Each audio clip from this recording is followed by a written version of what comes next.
To follow new developments this afternoon in the UPS plane crash, just take a look at this drone video. It is jaw-dropping from the NTSB and is giving us a new view of the crash site where you can see all that devastation. You know, many people have said it looks like a war zone, and that is exactly what we are seeing here. So about 2 hours ago, the NTSB shared new details in the investigation. WDRB's Valerie Trins bringing us up to speed on that. Val?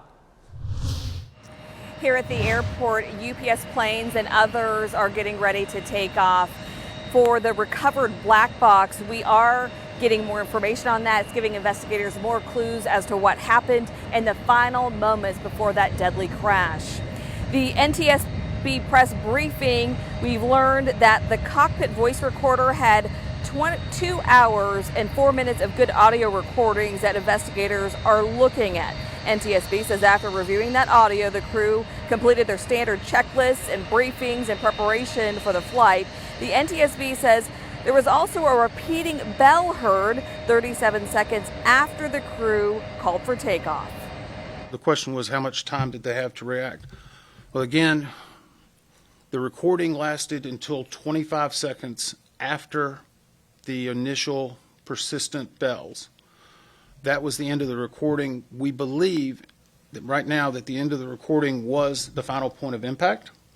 But you also have to remember we need to go back and look at FDR data, which could have some other factors.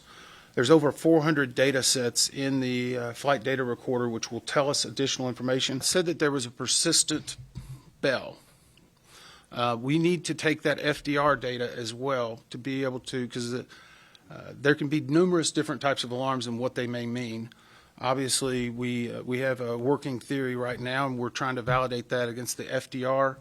That, with the corroborating evidence in regard to the video that we have, is obviously leading us to, we know that there was a fire occurring.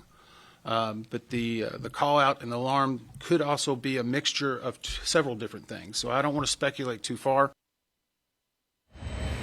The NTSB is now forming a group made up of technical experts on the MD-11 at the NTSB headquarters. They'll be reviewing the recording and producing a written transcript that's expected to take months. This was the NTSB's final on-site briefing in Louisville, but the agency does say it'll stay in the area, stay here as long as needed.